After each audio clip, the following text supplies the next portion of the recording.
Assalamualaikum warahmatullahi wabarakatuh. Salam sejahtera kepada kita semua. Aduh maaf, makasih ya Mas. Takut haus nanti.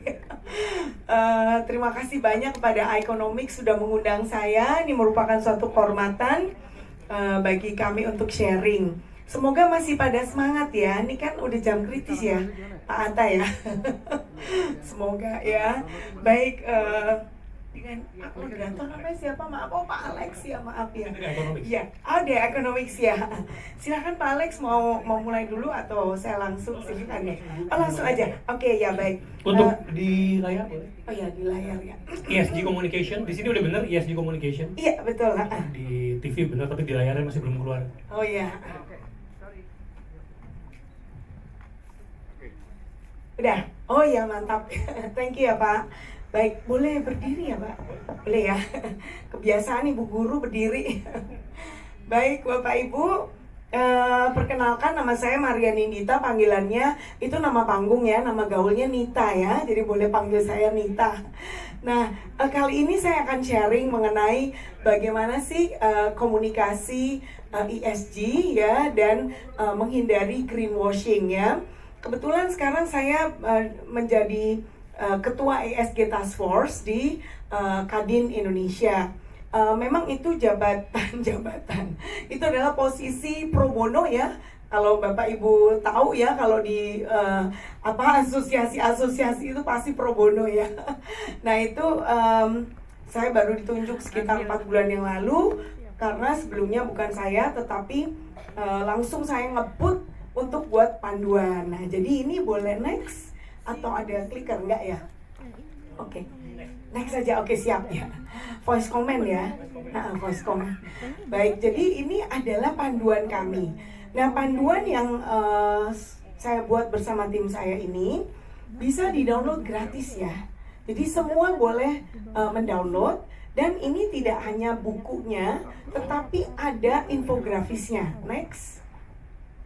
Nah, ini infografisnya. Jadi buat dosen-dosen, mungkin di sini ada Dr. Indra, sahabat saya, mau ngajar, siapa tahu boleh dipakai Pak. Ini untuk referensi, buat tesis ya, buat skripsi, boleh ya, karena di sini ada mulai dari sejarah dan sebagainya.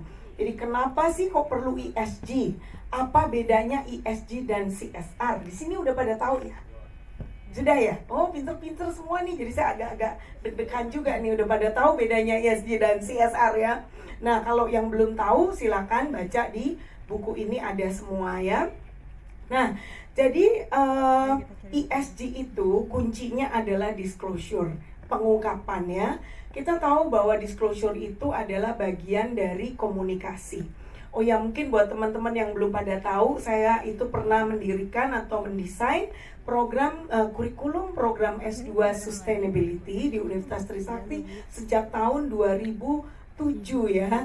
Dan itu adalah S2 pertama kali sustainability di Indonesia ya. Dan sekarang saya juga membantu satu universitas swasta, belum jadi ini ya, tunggu di launching, sama untuk mendesain program S2 tapi ESG dan sustainability gitu. Nah jadi kebetulan memang background saya itu ada di akademik itu lama ya, tetapi saya juga praktisi gitu ya. Jadi yang namanya ISA, Institute for Sustainability and Agility, itu adalah perusahaan saya. Jadi dan kebetulan kami memberikan konsultansi di bidang ESG kepada perusahaan-perusahaan. Contohnya adalah Vale Inco, mungkin Bapak Ibu tahu ya, di Nickel Company. Kemudian juga Pertamina, kemudian Grey Giant Food, kemudian Saratoga Investama, Pelindo, ada beberapa lagi yang lain. Nah, jadi yang akan saya sharingkan di sini itu adalah pengalaman ya di dalam membantu perusahaan-perusahaan tersebut untuk disclosure mengenai ESG ya. Nah, jadi ini guidance ini memang sengaja dibuat karena kami punya misi agar Indonesia tidak tertinggal ya dengan negara-negara maju mengenai disclosure ESG. Meskipun kalau Bapak Ibu tahu ya, tahun 2023 bulan Maret ya, itu ada negara Amerika itu ada 40 negara bagian yang menolak menggunakan ESG di dalam kriteria investasi. Menolak loh, 40. negara bagian. Yang menerima hanya 20 negara bagian. Itu ada datanya ya, ada tanda tangan gubernur-gubernurnya ya. Saya juga shock melihatnya ya, ini kok kayak hipokrit gitu ya. Mereka atur-atur dunia, tapi mereka sendiri nggak mau. Tapi regardless begitu Bapak Ibu, kenapa kok di Indonesia banyak sekali yang perlu mengungkapkan ESG itu dan melakukan action ESG. Ternyata itu adalah request atau tekanan dari para investor. Nah, jadi investor. Nah, jadi di sini yang namanya komunikasi memang penting sekali ya. Just to show what we have done gitu ya. Nah, next. Nah, jadi sebetulnya tentu greenwashing kita semua udah tahu ya apa arti greenwashing ya. Jadi greenwashing ini adalah mengkomunikasikan sesuatu yang sebetulnya itu adalah kebohongan yang berkaitan dengan lingkungan hidup begitu ya. Dan ini pertama kali diperkenalkan oleh J. Westerveld tahun 1986. Next. Nah, di konteks Indonesia, apakah ada aturan yang mencegah adanya greenwashing? Tidak ada aturan yang khusus untuk melarang greenwashing. Tetapi aturan-aturan ini itu mengarahkan supaya atau mencegah supaya greenwashing itu tidak terjadi di Indonesia. Jadi di sini ada peraturan tentang karbon. Jadi kalau kan kita tahu ada pasar karbon ya, baru aturannya disahkan. Nah itu untuk memverifikasi, ada lembaga yang memverifikasi. Jadi ada 4 lembaga yang memverifikasi tentang karbon. Kemudian next, untuk perlindungan konsumen, ini ada undang-undang perlindungan konsumen. Jadi untuk mencegah adanya greenwashing, itu perusahaan harus memberikan informasi yang jelas mengenai produk dan jasa yang dia jual. Jadi kayak produk-produknya itu misalnya kalau makanan itu dia mengandung apa saja itu harus detail. Kemudian kalau jasa-jasa ataupun produk-produk finansial, apalagi ya kalau produk finansial itu aturannya sangat ketat dari OJK juga ya. Nah, jadi di sini ada larangan untuk mengelabui konsumen. Next. Nah, di sini kemudian ada undang-undang tentang perlindungan dan pengelolaan lingkungan hidup. Jadi wajib menyediakan informasi tentang perlindungan dan pengelolaan lingkungan hidup secara benar, akurat, terbuka, dan tepat waktu ya. Kemudian juga di sini ada tentang green bond. Ternyata hasil riset terakhir itu tidak bisa melindungi ya para investor untuk terhadap terhadap greenwashing. Jadi itu ada sesuatu yang unfortunate. Jadi kita mesti tahu konteks Indonesia itu seperti apa ya. Oke, next. Nah, jadi bagaimana kita bisa menghindari greenwashing di dalam komunikasi ESG ya. Jadi pertama tentu kita harus memfollow standar disclosure-nya yang dipakai itu apa. Kita tahu standar disclosure itu banyak sekali. Jadi silakan lihat di panduannya ya. Di situ jelas sekali, itu ada sekitar 78 halaman ya, ada penjelasannya. Guidance itu apa saja sih? Jadi beda industri itu disclosure standarnya beda. Maka kita jangan salah pilih ya. Nah, tetapi yang di dalam panduan Kadin itu kami buat itu menggunakan standar yang sektor agnostik. Artinya bisa digunakan oleh seluruh jenis sektor ya, dengan menggunakan standarnya IFC tentang ESG. Lalu yang kedua adalah show your brief ESG assessment, yaitu outside in ya. Jadi nanti kalau ada yang tanya silahkan nanya, karena tadi saya tanya udah paham bedanya ESG dan CSR, saya nggak mau jelasin lagi. Nanti kalau ada yang nanya saya jelasin. Jadi outside in, jadi single materiality. Kemudian risk assessment-nya itu apa. Jadi kami dalam membantu Pelindo ya, kemudian Vale, kemudian Pertamina, kemudian macam-macam, itu selalu dimulai dengan risk assessment. Selalu risk assessment. Jadi ESG risk assessment dulu. Nah, kemudian kita lihat ya, tentu pertama kita gap analysis dulu ya, kemudian risk assessment, dan itu bisa ratusan risk eventnya yang kita buat ya, ratusan, banyak sekali. Kemudian kita tentukan prioritas atau materiality risknya yang mana. Nah, itu perlu dikomunikasikan. Itu perlu dikomunikasikan sehingga calon investor itu tahu kalau saya beli saham di perusahaan ini resikonya itu apa, dan kemudian bagaimana perusahaan ini menyiapkan mitigasi actionnya. Jadi kami kalau membantu juga sampai mengidentifikasikan mitigation-nya itu apa saja. Satu persatu beda.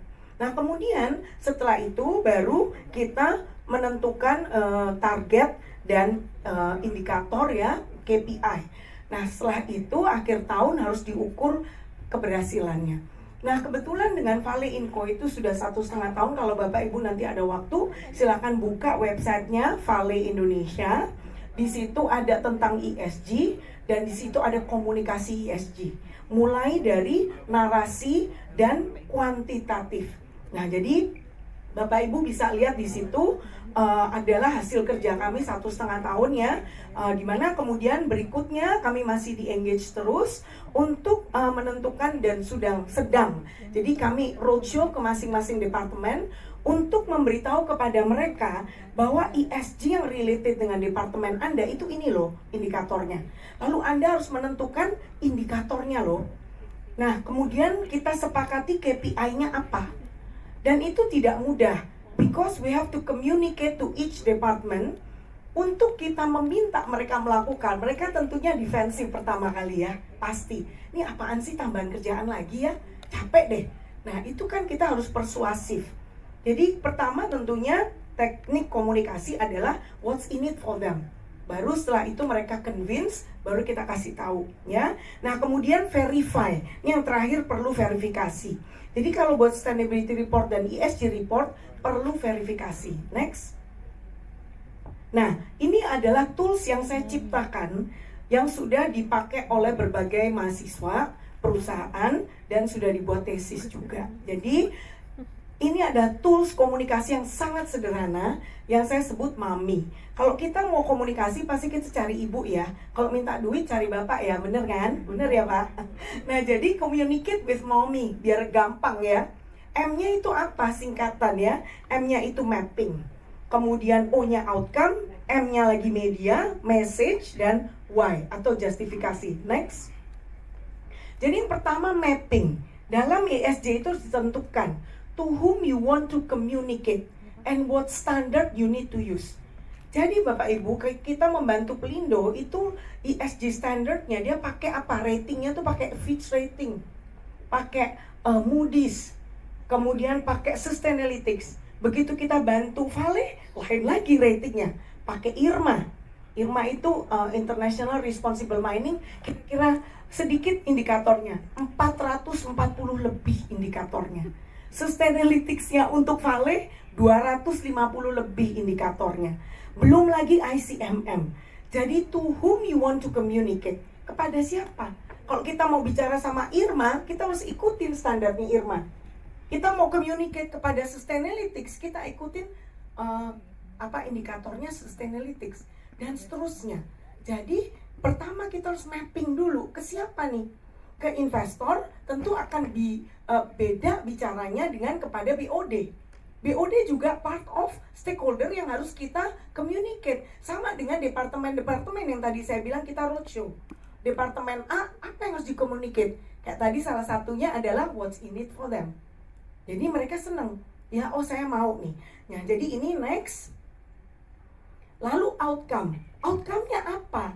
Apakah kita mau naikin rating?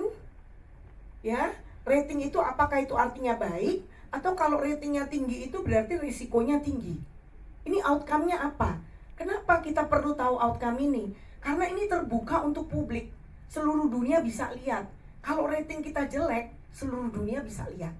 Jadi outcome apa yang ingin kita capai? Makanya kita penting gap analysis dulu di awal. Ya. Lalu next adalah media. Media apa yang ingin digunakan? Jadi kalau komunikasi dengan Sustainalytics, dengan IRMA dan semuanya, itu ya banyak dengan email. Banyak dengan email ya. Tektok terus, kalau enggak ya kita Zoom. Nah kemudian juga jangan lupa ada website. Ingat, ESG is about disclosure. Where do we want to disclose? Pamerin dong, prestasi kita dipamerkan. Ya, kemudian apakah lewat sosial media atau lewat presentasi atau lewat Twitter atau X namanya, YouTube atau Sustainability Report atau ESG Report atau lainnya. Next. Nah, kemudian message. message apa yang harus kita disclose? Kita bisa menggunakan salah satunya adalah standarnya IFRS yang dipublish Juni 2023 kemarin, tapi baru efektif 2026. Coba perhatikan di sini apa aja yang perlu didisclose. Pertama, itu adalah objektifnya. Kedua, key disclosure topiknya. Jadi tata kelola, governance ESG Anda gimana? Kedua, strategi ESG Anda gimana? Ketiga, risk managementnya gimana? Makanya perlu risk assessment. Keempat adalah matrix and targetnya apa. Nah, jadi ini nggak ngawur ya, semuanya ada standarnya. Jadi kayak tadi langkah-langkahnya tuh ngelihat apa yang di required, itu yang kita lakukan. Nah, jadi kalau Anda, Bapak Ibu ada waktu, silakan buka websitenya Vale. Kalau Bapak Ibu lihat dengan jeli, di situ ada governance-nya, ESG, ada strategi ESG, ada risk management ESG, dan ada tidak disebut matrix and target, tapi mereka sebut ESG rating. Itu adalah prestasinya mereka. Jadi di sini ada general disclosure yang sebelah kiri S1, dan yang kanan adalah S2 climate related disclosure. Next, why? Jadi ini justifikasi ya, Mami ya, why? Justifikasi ya. Berapa nih budgetnya? Oh, kita panggil aja deh Sustainalytics, oke, boleh, berapa budgetnya? Kita panggil aja Irma, kita nanya IFC, boleh, berapa budgetnya? Ya, itu ratusan juta ya, puluhan sampai ratusan juta. Siapin aja duitnya gitu kan. Timingnya kapan? Kapan? Apakah kita pada waktu mau apply loan kepada satu bank? Oke, kapan apply loan-nya? Kalau gitu kita harus cepet-cepet ngerjainnya sekarang. Timingnya. Kemudian, your team members, siapa aja yang bakal mengerjakan? Do we need the whole organization? Do we need bikin komite sustainability, komite ESG, itu part of governance dari ESG. Kemudian, perlu nggak panggil konsultan? Saya rasa perlu. Kalau bayangkan Irma itu 440 lebih indikator, nggak ada yang consulting, pusing. Kita aja sebagai konsultan dibagi-bagi sama tim saya banyak. Tim saya tinggal di Proaco ya, 3 orang, 1 tahun ya, khusus untuk mendampingi Vale. Nah, kemudian pertimbangan-pertimbangan lainnya. Apakah kita perlu bikin policy, kebijakan, bikin award, punishment kalau mereka tidak memenuhi misalnya, atau apa perlu edukasi, dan seterusnya. Nah, jadi itu Mami ya, inget ya Bapak Ibu, gampang ya ngingetnya ya. Jadi itu udah tik-tik-tik diisi aja ya, supaya mudah untuk membuat strategi komunikasi ya, strategi disclosure ya. Baik, next. Ini adalah reference yang kita pakai, Bapak Ibu bisa lihat. Next. Nah, jadi ini adalah perusahaan kami. Jadi perusahaan kami itu ada 3 business unit. Yang pertama consulting, ISA Consulting. Yang kedua edukasi, ISA Academy. Dan yang ketiga adalah digital technology. Nah, jadi kami punya tim programmer juga. Makanya tadi saya tertarik mendengarkan tentang digital teknologi ya. Karena kami punya programming, dan salah satu klien kita yang udah lama itu adalah salah satu politeknik di Singapura. Jadi kita menggabungkan antara digital teknologi dengan ESG. Jadi kami yang mengembangkan ESG dashboard menggunakan software. Gitu aja. Terima kasih banyak atas waktunya. Saya kembalikan ke Pak Alex ya. Terima kasih. Silakan Bapak Ibu, terbuka untuk 2 pertanyaan. Kalau belum ada, saya yang coba tanya ya. Kalau gitu triple bottom line itu salah satu result dari goals dari ESG. Triple bottom line itu kan people, planet, profit ya. Nah, sekarang udah lama diganti Pak Alex. Jadi 5P, nggak lagi 3P. 5P itu profitnya diganti jadi prosperity. Nah, prosperity itu adalah making profit in harmony with nature. Nah, jadi yang 2 lagi apa? Peace dan partnership. Jadi ada 5P. Nah, jadi ESG itu sebetulnya memang kan pengelompokannya beda gitu aja Pak Alex ya. Jadi ada environment tetap ada ya. Jadi planet ya. Kemudian society-nya itu termasuk tadi. Jadi ada itu menariknya itu yang namanya prosperity itu kan bisa datang juga dari customer ya. Nah, aspek customer itu masuk aspek ESS, Pak. Social di dalam ESG. Itu menariknya gitu ya. Lalu G-nya adalah governance-nya tuh business ethics ya, kemudian anti corruption dan seterusnya. Betul, Pak Alex. Kok tadi di Amerika yang sampai 40 negara bagian menolak, itu karena kenapa itu, Bu? Jadi mereka itu menolak kalau melakukan assessment sebelum kita beli saham. Sebelum beli saham itu jadi on top of financial performance. Jadi kalau dulu investment yang tradisional ya Pak Alex, itu adalah basisnya financial performance. Sekarang ditambah non-financial performance. Non-financial performance adalah ESG. Nah, jadi mereka dengan dengan segala penjelasannya mereka mengatakan bahwa kita nggak mau ekonominya jadi turun dan saham-saham nggak ada yang beli karena kriterianya pakai ESG gitu. Jadi mereka tuh karena itu. Kalau mau kalau mau go public, ya kalau mau beli saham.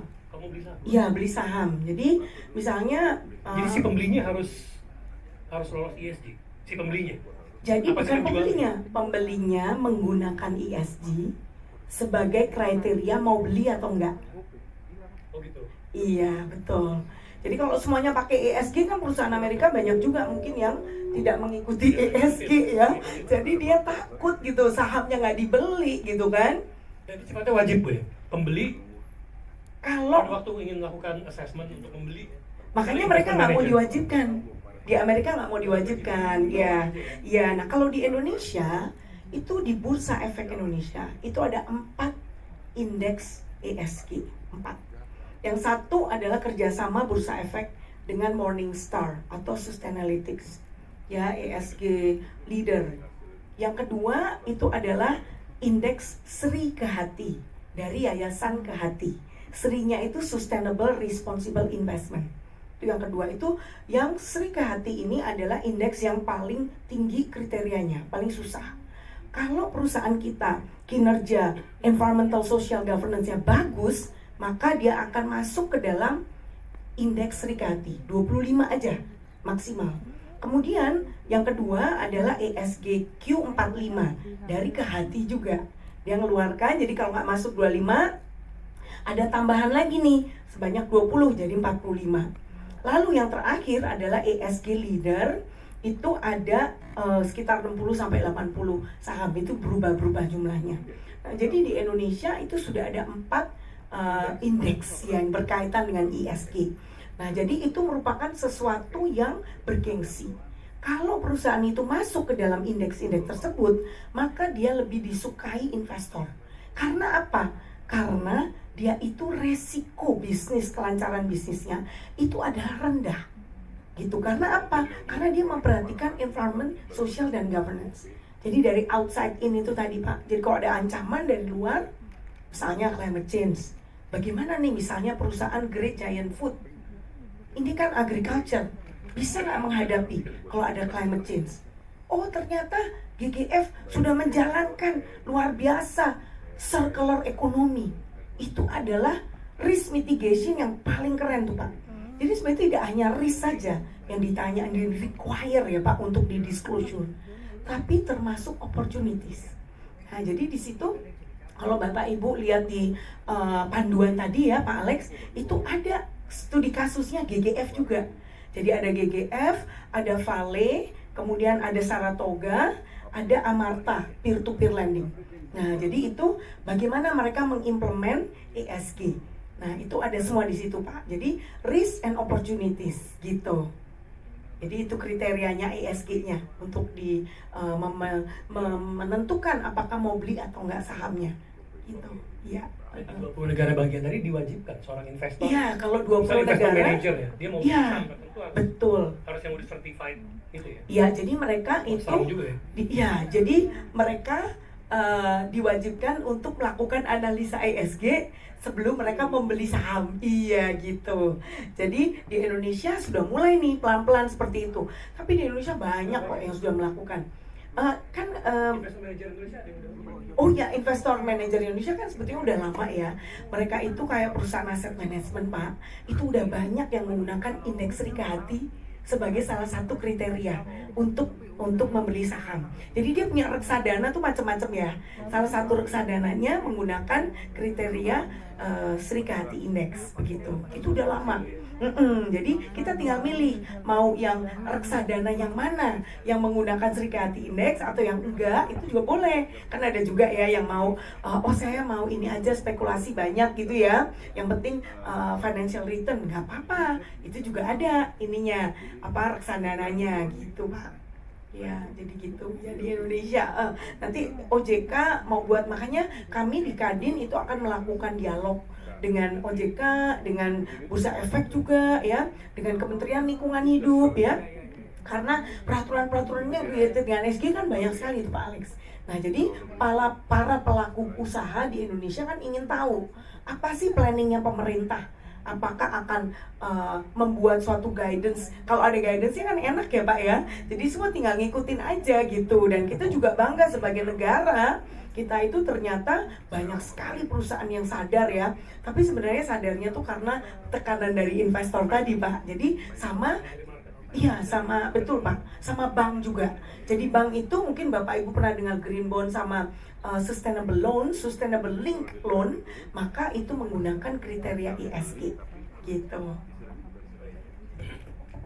Baik, sekali lagi terima kasih Bu Maria Nindita. Tepuk tangan buat Bu Maria Nindita. Baik, terima sebagai kasih. Ketua Umum ESG Task Force dari Kadin Indonesia Bu ya. Dari perusahaan namanya Bu? ISA. Institute for Sustainability and Agility. ISA Pak ya. Teman-teman di sini kalau pengen tanya mengenai ESG atau konsultasi gimana sih ceritanya di company dia, apa yang bisa dilakukan, silakan menghubungi Ibu Maria Nindita ya. Tepuk tangan sekali buat beliau. Makasih banyak, kita juga ada webinar gratis banyak Pak tiap bulan tentang ESG, tentang macam-macam. Jadi ngikutin aja, itu banyak webinar-webinar gratis dengan pembicara-pembicara tamu dari perusahaan gitu ya. Makasih Pak. Baik, terima kasih Ibu Maria Nindita Radiati. Ada kenang-kenangan Bu dari The Economics untuk Ibu Maria.